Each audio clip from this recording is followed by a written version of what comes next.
consistency here in game number 2 between Invictus Gaming and IMA. It's Bard and Rek'Sai going to be the bans coming out from Invictus Gaming. Graves and Graggis going to be the bans coming out from IMA. It's surprising to see IG pick up Graggis last game when Rek'Sai was still left open.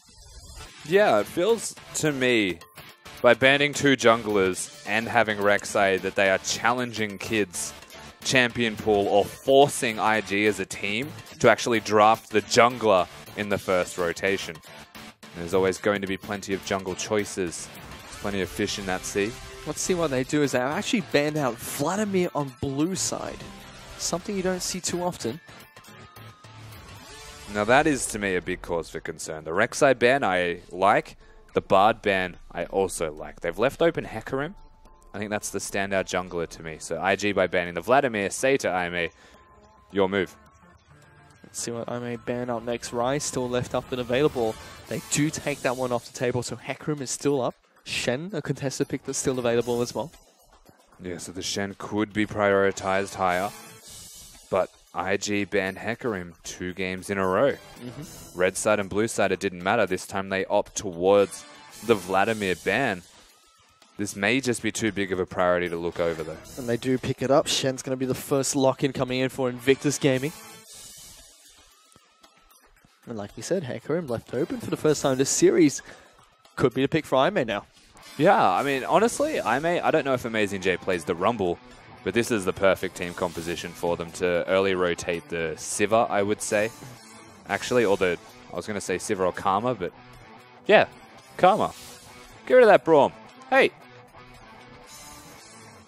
Please, not yet. There you go. It's not Karma. Sivir or Karma was what I said, Fish. All right, we'll let him go. What about both? No, they want the Hecarim. Kid hasn't locked in his jungle yet, and they also know who the top laner is, so they don't have to prioritize that. I would go Hecarim and one of them. Well, Sivir is one of those pickups that they go for, so Sivir's going to be locked in as the AD carry of choice for Jin Zhao. Heading into the bottom lane, Hecarim is the jungler that's going to be picked up here in game number 2 for Voidless. Yeah. It's like you said, now Kid's champion pool is being tested, so to speak. Yeah, and Kha'Zix is still good. Doesn't mean it'll be too great into the Hecarim. It's a difficult thing. I'd say Hecarim actually counter-ganks in situations like that. What I'd expect from IG here is they don't necessarily have to go for their jungle pick unless they want to hide their solo laners, and I consider Rookie a solo laner at this point. He'll still get a priority in drafting phase. I was expecting a Karma, but we don't get it. It is going to be the Kha'Zix instead that's locked in for Kid.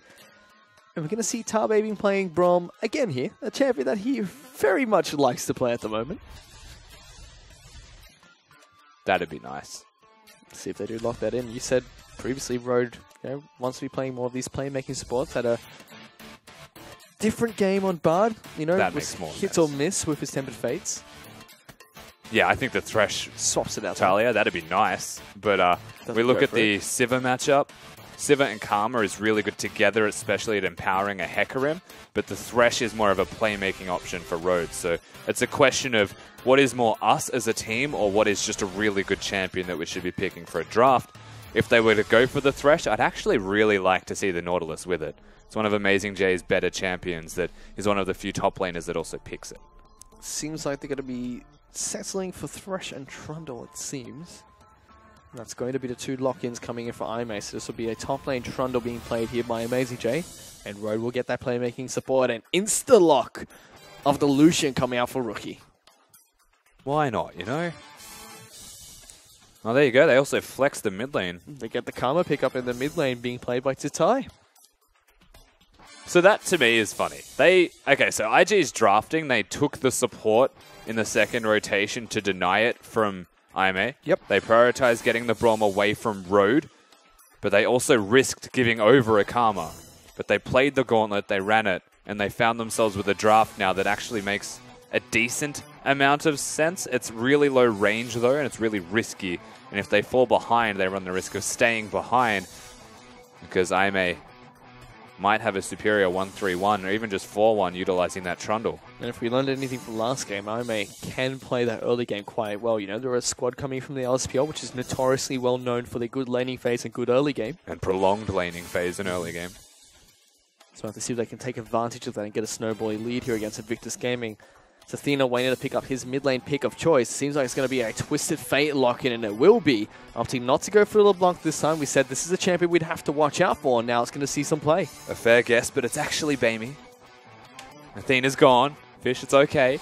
Bamey actually performed well in game number 2, so I'm not surprised to see him remain. Most importantly, one of the champions that he can play is LeBlanc Denial from Zatai, but neither of them look towards it, which means we get a completely different matchup. He's going to be rocking teleport to Summoner's Rift as well. So it's the tie in this game. So we're going to have 4 teleports on the map with a stand united as well. Lots of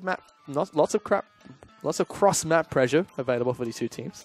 Yeah, they definitely do have a lot of cross-map pressure. The 4 teleports, the Zatai has a lot of lane control, and honestly, between the TF and the Karma, they've got wave clear everywhere. I think between Save and Amazing J, they're actually looking to be the lane that pushes, whereas the defensive members would be Zatai and Bamey throughout. I think the 1-3-1 actually looks complementary towards Aimee if I was to compare Kid, Save, and I think the IG roster are looking much more at objective control. Control the Drakes, control the Barons, get the turrets, and work around the map for gold. Well, let's see if they can control those objectives as we head into game number 3 between Invictus Gaming and Aimee.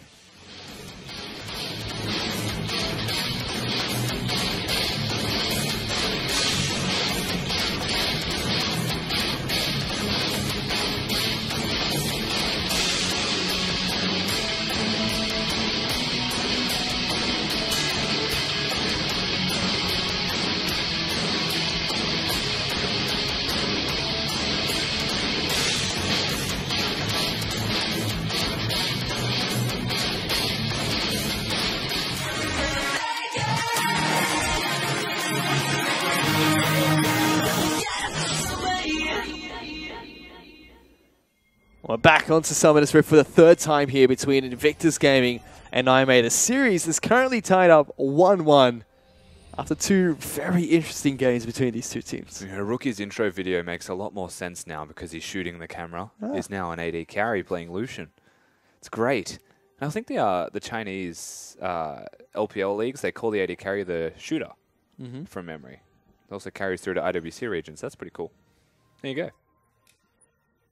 Rookies now trying to play a different lane. That was so irrelevant to the game, but that was a great fun fact. Right? All right, let's actually look at the game, shall we? Yeah, we should, as we take a look at the Keystone Masteries. First up here, nothing too surprising. Deathfire Touch coming out from Karma, not Thunderlords, and Thunderlords will be being put onto Kha'Zix instead.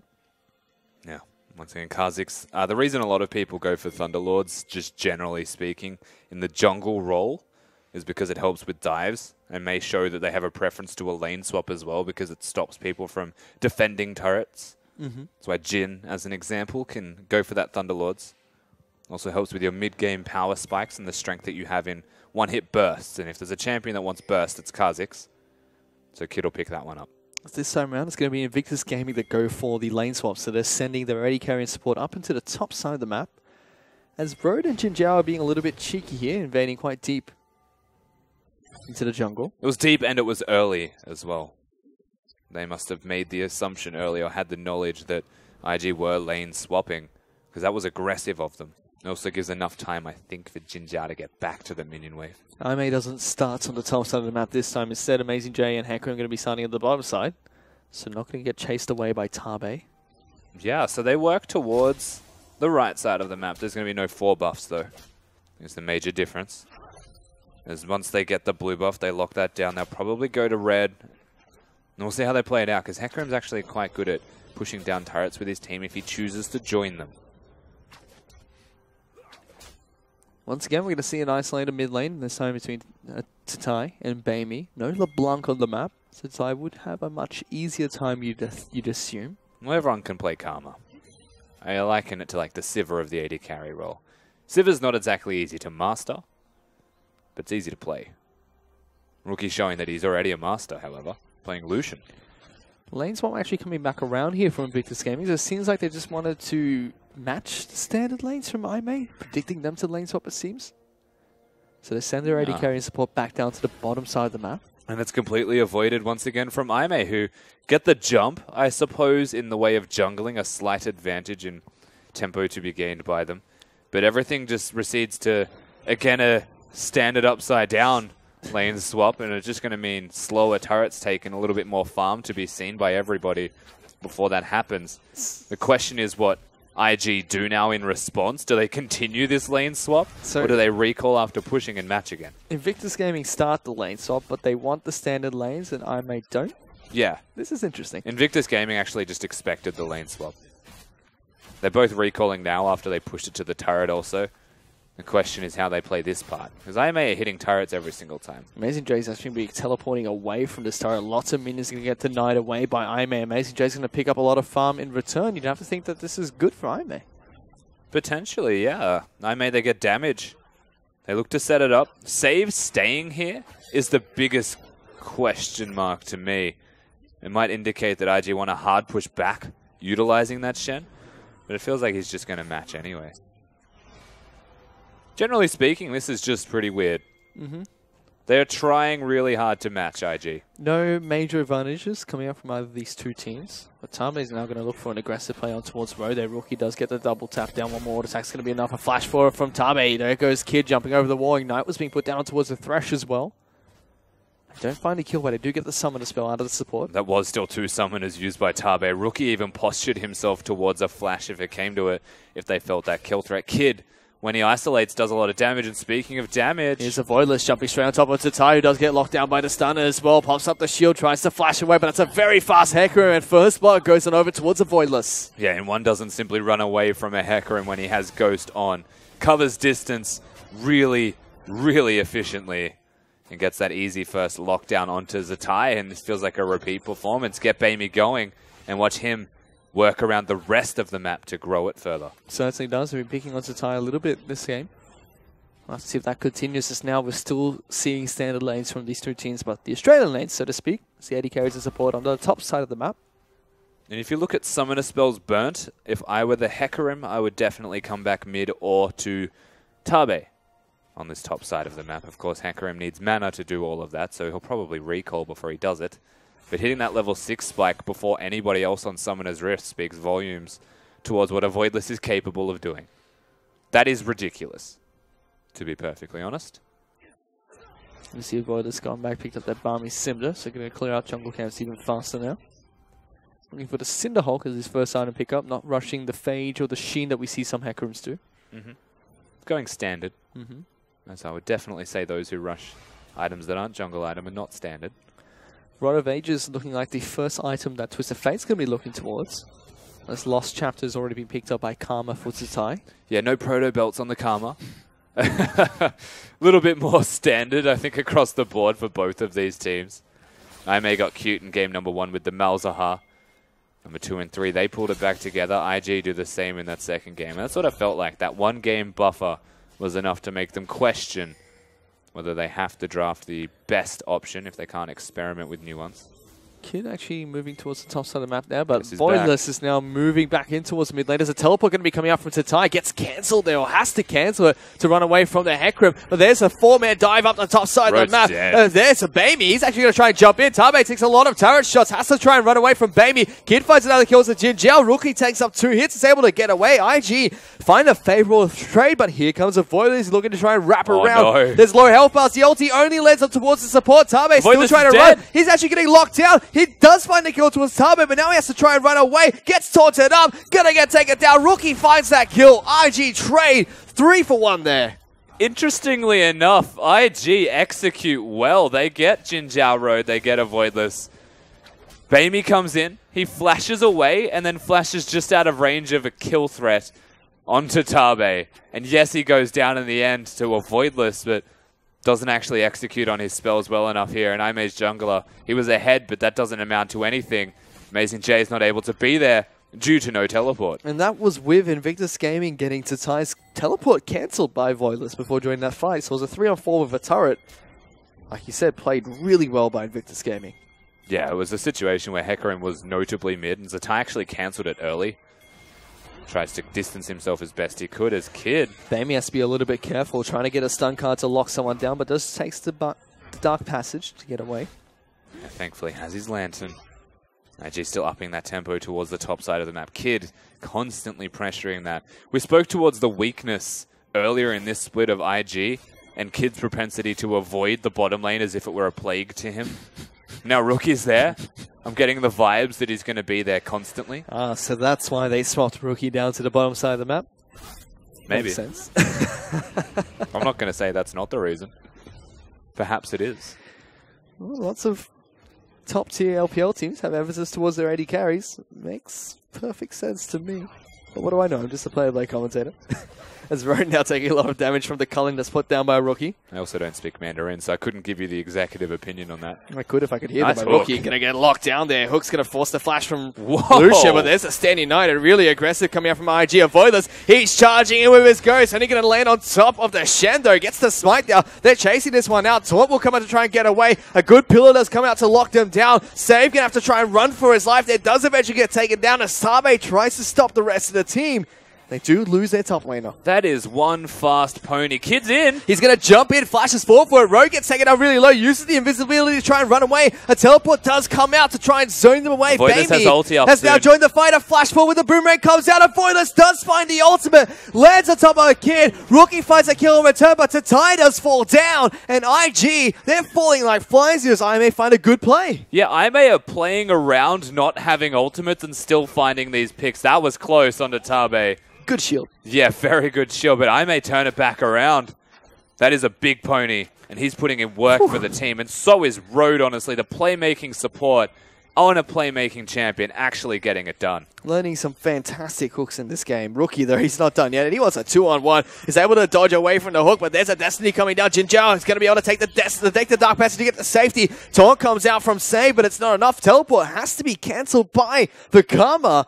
And IG will lose their AD carry. That was Rookie thinking he's a mid laner. I think it's safe to say at this point, of course, didn't have his culling, couldn't do anything with ranged play and had a red buff, so tried to close the distances to get the kill. Doesn't get the kill, and Save cannot save him, simply because the red card had already been buffered before Bamey got taunted. IG starting to suffer. 2,000 gold behind IMA. We already said at the start of this game. IMA coming from the LSPL, very well known for their early game aggression, well known for their laning phase and extending the laning phase as well. They've done a good job to start this one up. IG looks strong with their tower dive, but IMA's response has been fantastic so far. No, they definitely have been. Starting to come together as a roster well in this third game. Amazing Jay. He's already big. They've shown that that's one of their big win conditions, is having this huge tank on the top side of the map. They have kills across the board. All they need now is for Bamey to get rolling. But he's already rolling because he's even in CS, and as a technicality, you'd always say that Twisted Fate is ahead of his opponent if they're even due to his passive. Once again, though, Invictus Gaming have put all their eggs in the Rookie basket. He's got 3 kills. He's slightly ahead of Jinzhao in terms of CS as well. And he is on a playmaking AD carry being Lucian, going for the Yomu's Ghost. Oh no, he's not going for the Yomu's Ghost by Black Cleaver build. He does have a BF sword in the mix of it. He's going the crit build. He's looking to have a lot of damage. He wants to, I guess, just be relevant for the entirety of the game. It can scale off if you go the armor penetration build. Voidless doesn't necessarily get armor either, so the crit could be more beneficial if he continues to stay ahead. They're looking for this turret. But exactly right. IG's response, apparently trading for a Cloud Drake, would not call worth if they lose the turret. See if I may stick around here. They're going to be able to get some good damage down towards the mid lane outer turret here. Spammy throws a couple of blue cards at it. Doesn't quite have his sheen, otherwise he might have got that. Only has the mana crystal. Has completed his Rod of Ages, so that's stacking nice and early for the Twisted Fate. Give him a nice pool of mana, health, and a lot of ability power once it's fully stacked up. It definitely is. And now we hit a point where there's some respite for both of these teams in terms of map movements. Everyone needs to get their recalls in. But after this point, especially a Voidless, he's actually huge. Oh, changes his mind, wants a phage. There you go. Thought about going for the Cinderhawk first. Opts out of it. Now going to get that little bit of extra movement speed every time he auto attacks. Increasing his damage quite nicely with each hit. Yeah, I don't think there's too much of a benefit to finishing the full Cinderhawk. He's got all he needs from it, if he can just keep it at the phage. Maybe snowball a little bit sooner. That rage passive that comes from the phage is really handy for sticking to targets. Get that E on them. Still, I'm about 2,500 gold ahead of Invictus Gaming. Playing the map quite nicely. Save still up on the top side of this map. Hiding, so to speak. And this is not the same Shen that we saw from Amazing J in game number 2. He's still a little bit behind in farm, and split push-wise, might be starting to get outscaled by this Trundle. The closer he gets to Ravenous Hydra, the better. But Amazing J, they know he's there. He has to be a little bit careful. Avoidless is here as well, so he's going to be able to help Amazing J out if he needs to. Already trying to charge in towards the fight. Tatai is there. Stops Avoidless from jumping in. Instead, looking to try and take down this blue buff. Rhodes up on the top side of the map as well. No one else from either team is here. The real question is, do they smite it? Oh, they do go for the smite. Found the button. Avoidless is going to be able to take the blue buff away. Where was that smite in games 1 and 2? I can say that for both junglers, Fish. We don't know.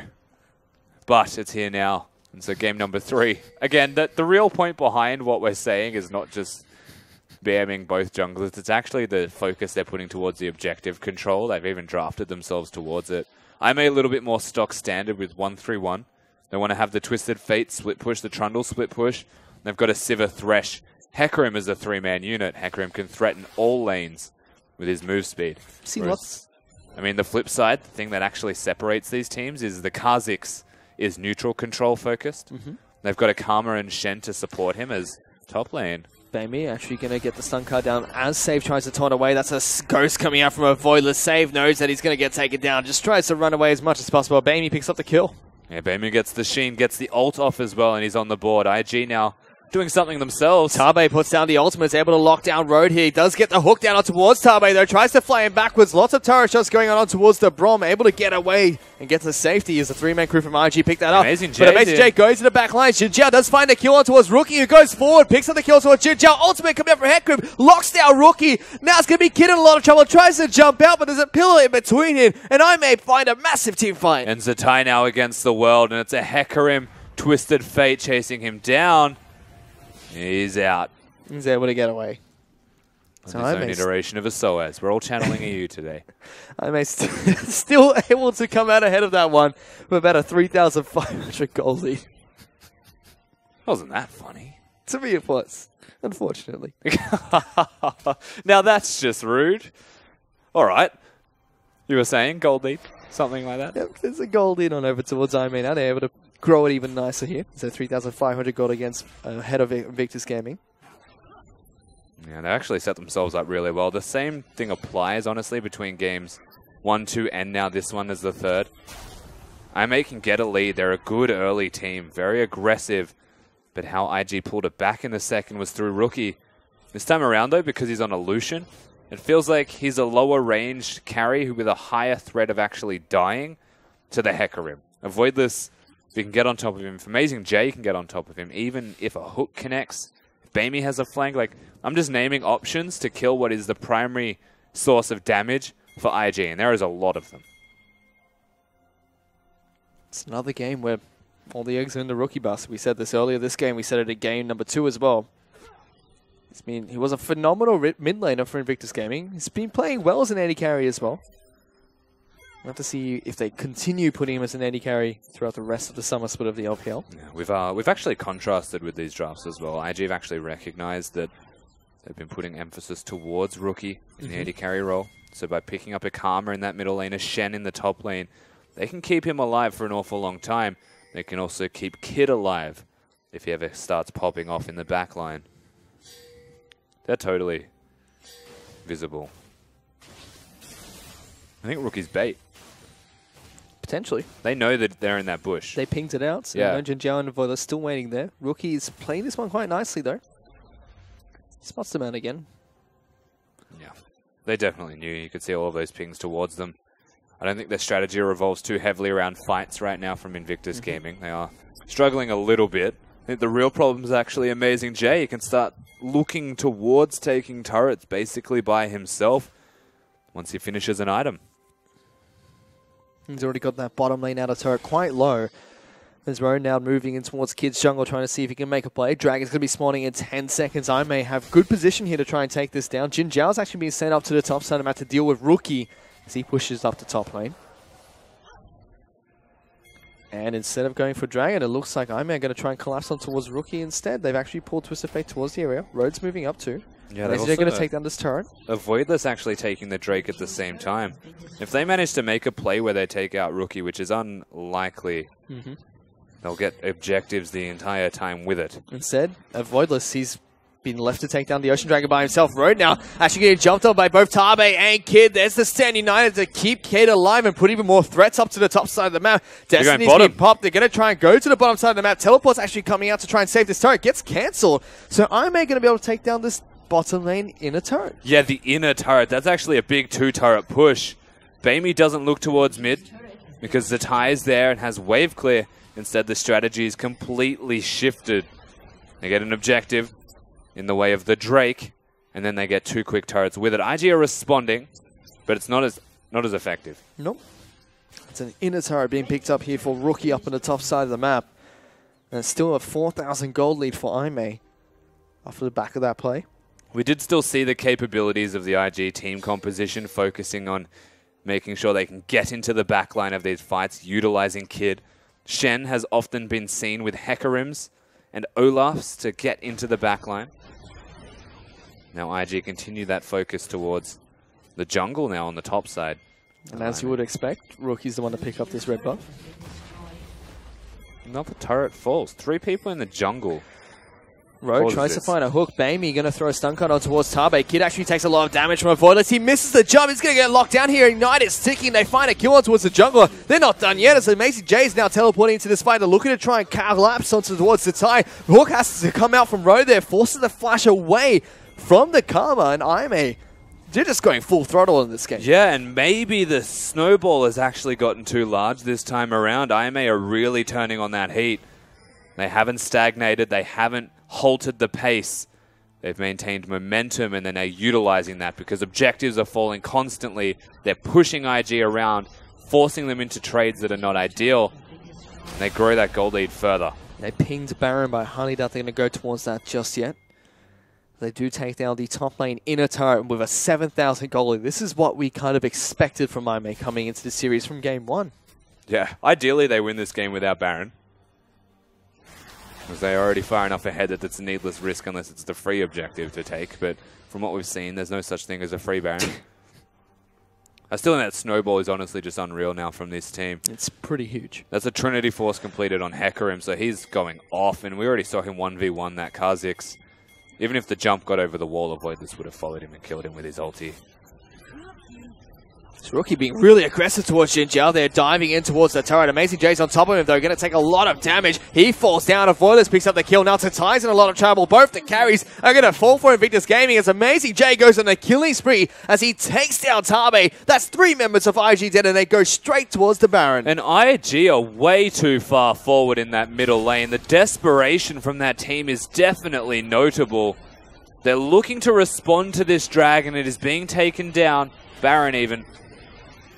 We'll see if Kid can get in and be a miracle maker once again. We've seen Shen steal a Baron before. Let's see if Save can do it again. I'm looking more towards here than anyone else. Look at this. There's a fight actually breaking out. There's the Hecarim ultimate. Rhodes finally going to go down to Save, but he gets taken down as well. That's a delayed ace coming out from IMA. Yeah, they actually just pick up the kills instead of having any kind of risk for this Baron. I don't think they'll get the Baron, though. It was a really good bait towards it because the Tai's able to thwart their efforts to once again engage the epic monster. They still get a delayed ace and a nice 8,000 gold lead for themselves. So IMA looking really strong in game number 3.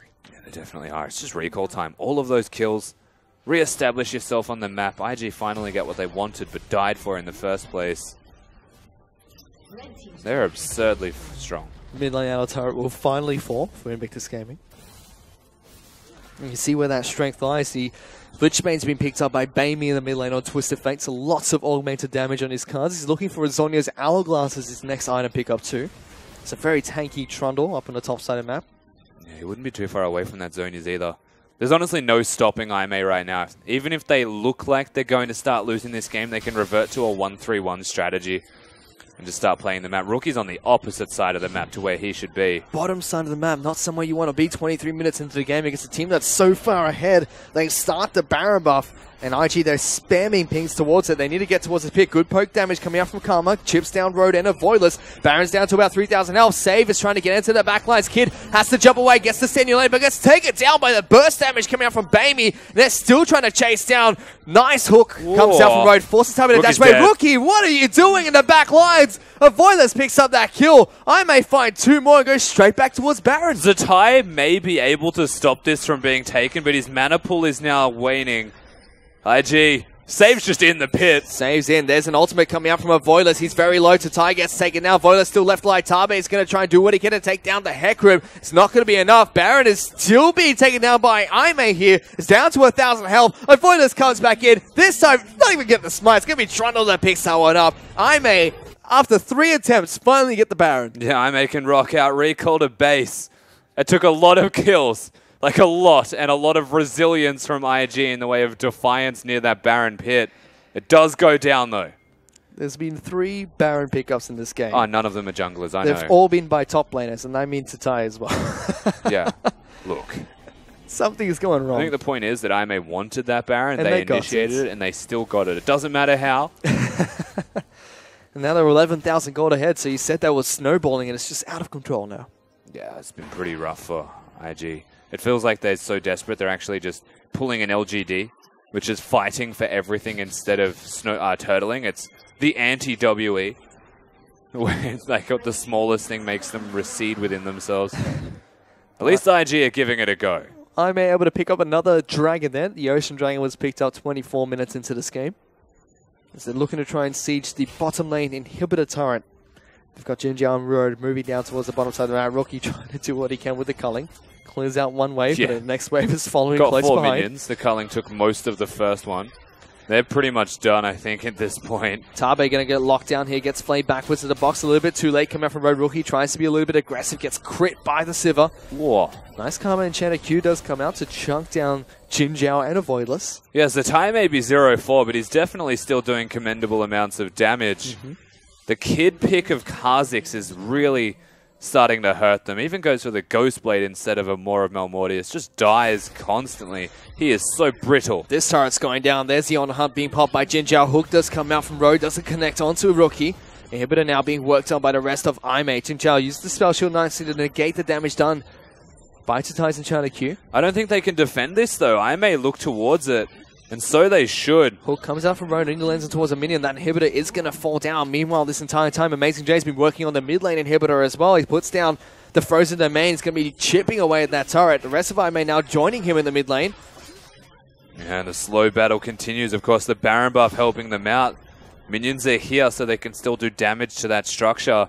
And now with the bottom lane starting to grow. Whoa, Rookie. Being really aggressive. Kid going to be able to get the kill on towards the support, but it's only the support getting taken out. Save. Uses Sam United trying to stay alive. Is still up and available. Rookie now has to run away. Going back through the base gates. Destiny does come out from Bamey. Lots of damage down towards Kid. They take him down. Inhibitor turret falls as well. Inhibitor's left bare for Aime to take down. They're charging on towards it after only losing Thresh in that fight. Yeah, and there's no stopping Amazing J. A Voidless is too big of a threat as well, just walking around next to them. Base gates aren't enough to save everybody. Teleporting into the back lines. Coming out from Tatai though. Aime trying to dodge away from a move towards the bottom side of the map. There goes the Scrying Orb coming out. They're going to try and have to back away. Tatai doesn't have the flank anymore though. No, he doesn't have a flank. They now have 2 inhibitors down. They have to defend IG. I think Aime can just push out this top side to actually get it working for them. Or they can man up and just brute force their way down the middle of the map. Depends how they want to play this one out. Well, they're going to the top side, so it seems like they know exactly how they want to end this game. But again, very polarizing series so far from Aime. They were slow to get going in game number 1 to really find their feet. Their early games have always been good. It's that mid game where they blunder. Game 2 was the same thing. They actually got it going early and then still struggled mid. Game 3 has just been all forward, all the time. Big snowball. Constantly working in a positive way, being proactive, being that early aggressive team and snowballing the game out. Well, they've got the eyes set towards the final inhibitor turret. They don't have Baron buff anymore, so they can't just prolong siege this. Oh, they definitely can, however, because of the 2 inhibitors missing. They don't have to dive, but they can if they want to. It's risky. Work around Twisted Fate. Get the stun off, get the Thresh hook off, and then go. Culling does come out from Rookie there. He's able to negate one of those waves. Hook does come out. Lands towards Tabe, though. It's a good enchanter Q does come out. Chunks out Baimi. Going to take another Q to the face. Very chunked. Lots of damage coming out from Tatai. IG is still looking to try and push them away from this final inhibitor turret. Aime look like they're being very patient. Hook going to miss once again from Road. Lots of damage going down towards the support. Tabe being rather aggressive with positioning. A Save is the one left to deal with base defense. Yeah, Save does not have a lot to deal with it. They can actually put the Twisted Fate teleport in, and they are. Well, they're going in. Road now trying to push on towards this turret. Now getting some damage on towards the Look at Baimi. Top lane inhibitor. Baimi now looking towards the base. Going to get some damage down towards Save as well. That's 2 super minions pushing on towards the turret. Going to take a lot of damage unless Save can deal with it. And Save can't deal with it. He's a Shen who does not have a lot of wave clear. Baimi plays the patient game. Even though he got chunked out, he has teleport. And if they start fighting, he has his ultimate to cover that distance. IG need to send people to deal with it. And they lose everything. Inhibitor turret going to fall down, so all 3 inhibitors can be taken by Aime. The base is all that remains for Invictus Gaming. The Nexus turret's all to the left. Hooky going to go on to Rookie as they try to take him down. Rookie going to take so much damage. Meanwhile, Nexus turrets are falling down for Baimi as he's duking out with Kin. Tabe is going to be the first to fall down as Save dives straight into the back lines. Going to get taken down by Avoidless and Jin Zhao. Inhibitor's going to fall down. They look straight towards the Nexus. And Aime in game number 3, the hook's on. Once again onto Rookie, gets taken out, double kill gonna come out for Jin Zhao. They chase the rest of the members back towards the fountain, and Aime are able to close out the series 2-1. They should be very happy with a performance like this up against IG. They did change roster, they did set themselves up in a very unique way. For what it's worth, Aime still came out of game number 3 looking strong. And he certainly did. It took 3 games, but they still find a victory here against Invictus Gaming. Yeah, and back-to-back victories, most importantly from Aime. And a much more consistent game 3. Yeah, exactly. So game number 1, inconsistent is the best way to describe them. Game number 2, they found strength, but they couldn't continue that strength up until they found the victory towards the end around a Baron fight. Game number 3 was all forward, all consistent, all strong. They just kept on trucking and it looked great. And they're going to take a well-deserved bow here after game number 3, and Aime continue their win streak. As Invictus Gaming, that's another team that's taking them down consecutively here in the summer split of the LPL. Yeah, they're definitely struggling now, IG. I mean, we came into this series, 5 losses in a row for Invictus Gaming, and they were against 4 good teams in OMG, so you can forgive them for that. But now this is 6 in a row, and Aime, middle of the pack team, still able to successfully take them out. I mean, it does raise a lot of questions. I don't know if this roster change is the answer. It's actually surprisingly good, though, for what it's worth. Let's start with that, because there's a big roster change coming here to tie back into the mid lane. Rookie now an 80 carry for the lineup. I mean, it's still only 1 game, but is this going to look a little bit more promising for IG with the way they're playing League of Legends now? I mean, from what we saw of Save in particular, I think it's worth noting that he was decent. He didn't stand out, but most LPL teams don't want their top laner to outright be this incredible player, besides maybe RNG with Looper. There are good top laners, but doing your job is enough. So Save did his job. That's enough. Rookie, not bad, honestly. Mechanically was still pretty good. I feel like he had a couple of let's say mid lane tendencies still hanging around. Split pushing, not having teleport as an example. A lot of preference towards getting the farm, something that Uzi does, but you need to time it better, actually coordinate when it comes to fights. And Zatai was a mid laner, he's back there, it's good. There's nothing incredible about it. He had a good game on LeBlanc. He had a decent game as Karma, you could say. Game number 3 got camped out by Avoidless. Was still doing lots of damage, but just fell too far behind. Game 2 was what really stood out for me coming from Zatai, because he played the Cassidy into the LeBlanc matchup, and he fell behind very far early, but it was Invictus Gaming looking really strong in the mid-game, and their mid-game team fights in game number 2. It really felt like that one Baron play is what costed them this series, in fact. Well, there was like 1,000 gold between them at most, honestly, before that point. So yeah, like the Baron play was everything. I do still think that IG's draft in that second game set themselves up poorly. Rookie did go off, though, to get them to the late game well enough anyway to say that they were there.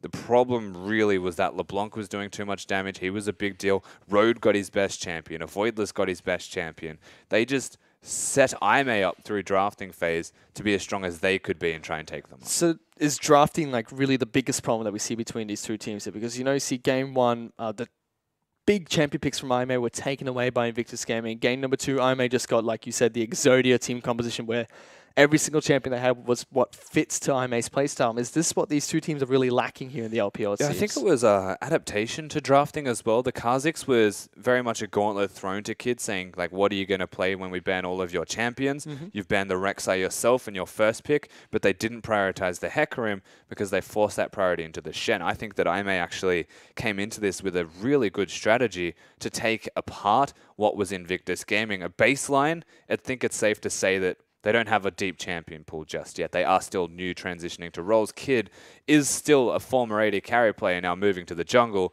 He may not have the deep pockets that a lot of other junglers have. So ban him out, focus him. I'm sure they could do the same thing with every other role. So it seems like we have a little bit more time before we take a look at the MVP for game number 3. What else stands out here in that best of 3 series? Because it was a few back and forth games and one decisive victory from IMA. Does anything else stand out from the two teams? Nothing crazy actually stood out. That's the funny thing. I think IMA, they found themselves winning through a Voidless playing Hecarim. That's like it's new and different, right? But it's also just adapting to the patch. Hecarim in itself stands out as a champion that was banned twice, picked once. We saw it yesterday in most of the games. A high priority, I think it's safe to say moving forward, has replaced perhaps the likes of the Gragas, is maybe one step above Graves in terms of priority. But like, IMA won through just playing League of Legends in a good way, being proactive, just moving forward the entire time, no step backwards. You know, something we touched on before we went into that series was the fact that we had very inconsistent bot lanes coming in from both these teams. A little bit more consistency surprising with Rookie as an AD carry. I didn't think I would say that, but still a very inconsistent bot lane it feels from IMA with Jinjiao and Road. You can see like Thresh being played by Jinjiao was an amazing performance here. But before that, let's take a look at the MVP for game number 3 here. It's going to go over towards a Voidless on this Hecarim. 23% of his team's damage is quite a substantial amount as a jungler. Of course, playing that Hecarim has his Trinity Force and made a lot of big plays. A Voidless very much deserving of the MVP this time around. Of course, as already mentioned, it felt like a big team play from IMA to win game number 3. They just controlled the map from start to finish. But the early ganks to get Bamey going, the movements to the top side of the map to get everyone else moving on Summoner's Rift, this is where it all started. Similar to the game 1 Kid MVP, Voidless did his part. He also moves up to the top lane here to have a big turnaround gank, because this is where Invictus Gaming started to look good after it had a big 4-man dive on the top side of the map, and this was just turned around by Voidless. Yeah, he does a lot of damage. Having Ghost being a move speed-based champion, you have to remember that they're hitting Save. Save's meant to be a tank. He's definitely not. Of course, not having ultimate, I believe, at the point that this fight broke out, only gets it about now. And so they're able to turn around this fight and barely living, honestly. Like, playing around cooldowns was really good from IMA. They turn around this fight quite nicely, and this is where the snowball really started for IMA against Invictus Gaming, and they just took the game right after that. They were really, really strong, and it just seemed like nothing that Invictus Gaming could do to stop them from snowballing out of control. Yeah, that third game in particular definitely just felt like there was zero answers from IG. We already spoke towards the drafting. I felt like that was an impeding factor. Shen with split pushing is good when he's moving forward, but against the Trundle, he's naturally going to get outscaled. That was already a problem. The Kha'Zix could not assassinate anybody. That's a problem. And so that started to become a bigger problem when they were falling further behind. The Shen-Kha'Zix combo was actually what they wanted to use. Barely got an opportunity. So will we have to continue tracking what Invictus Gaming's recipe for success was? Because it seemed like it was falling towards Rookie in the mid lane when he was a mid laner. Are we going to have to just see how he goes as an AD carry for the next few games? Yeah, I mean, that's the funny thing about what's now happened with Invictus Gaming is we came into this and we said, what are their win conditions as a team? How do IG succeed? Who carries the game and actually kills the Nexus for them, does the most work in that respect? It was always Rookie, always that mid lane threat. No matter what he played, he was having that inclination to Talia. As we progressed, and now suddenly he's an AD carry. Does it still stay in the AD carry's hands to carry for them now? And is it IG trying to make a shift towards the LPL meta, which is Mystic, a big AD carry, carrying for the team? Deft and Uzi, the exact same, trying to step up for their teams. It feels like that's what they're trying to do. On the flip side, we see IMA, you know, they've been experimenting a bit with Athena, Bamey in the mid lane, Mithy, and a Voidless as their junglers. They kind of feels like they're stuck with a Voidless, like we said at the start of the show. You know, he's been performing well, has his first MVP performance in game number 3. And, you know, there's still a toss-up between Athena and Bamey, but Bamey played really well in game number 2 and 3 in the 2 games that IMA won. You could even bring it back to the initial KDA and be like, Athena looked like he was the better of the two. But it always feels like, and we even said this before the series started, actually Baimi seems to be fitting in with this team quite well. The champion pool perhaps could be the consideration. But I look at Amazing Jay. I look at Baimi and Athena and I say they're effectively the same person. The only thing that changes is the champions that sometimes they will play that's different. Both of them like LeBlanc. They both like Azir. They both like Victor. Twisted Fate seems to be the Baimi special. And Athena just tried something different with the Malzahar. I'm not too sure on what that was. And speaking of Amazing Jay, you know, we've known him to be more of a carry-oriented top lane. We've seen him throw in a few unorthodox picks as well up in the top lane. This time he played Shen, not so much of a carry champion, more utility-based champion. He did well on it as well. Got an MVP performance for it too. Yeah, definitely. The Shen is something that we're starting to see a lot more of. And honestly, the meta itself is actually shifting now heavily towards global. So we're seeing a lot more global composition. Yep. Twisted Fate, I'd be surprised if we don't see more of it soon. But the Hecarim move speed to get across the map, the Shen to be across the map, Ashe as well as an AD carry option to get everything going for them. It feels like that's definitely the direction we're running. At the very least, mid lane is looking at teleport. And that kind of feels like it fits the way teams in the LPL really want to play, which is a lot of emphasis towards the bottom side of the map. You know, have lots of the global pressure on the top side of the map. Are we still going to see, you know, lots of teleports in the mid lane? Because we saw a lot of punishment into the mid lane when players were not taking teleport, even just that best of 3 series. Yeah, and I guess, so I expect more teleports to be seen. Just in general, we have been seeing a lot of them. The only exceptions in that rule are usually playing against the Rise, as an example, where if you don't run Exhaust, you die. So there's a lot of, I guess, really cool drafting niches that we're going to start seeing from these teams as we progress further into the 6.13 patch. Also, just seeing more mobility boots in general. We didn't see that from Road in game number 3. 2 when he was playing Bard, decides Boots of Swiftness. Things like that will start to get phased out more and more. And it's really curious to see where we're starting to go from here. You know, speaking of supports, we saw a lot of playmaking capabilities come out from both supports here today, especially Road.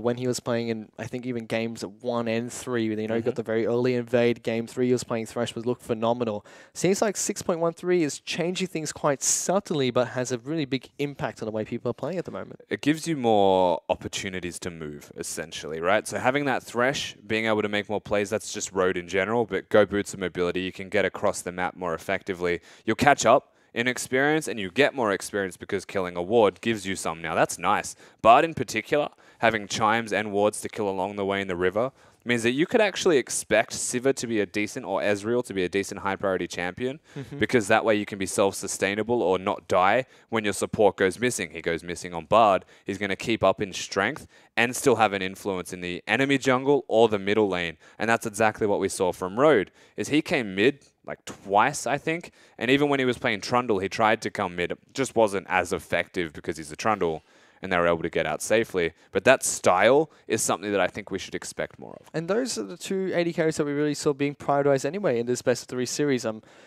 Usually before the break in the LPL, we saw a lot of Jhin being prioritized, and we didn't see much of that today. We saw 1 game, and then he wasn't picked at all in games 2 or 3. To be fair, I think that was actually just IMA losing on the Jhin and saying, it doesn't work anymore, guys. Just throw it out the window. It's no longer a strategy. It's definitely still a good champion. I would expect a lot of Jhin moving forward.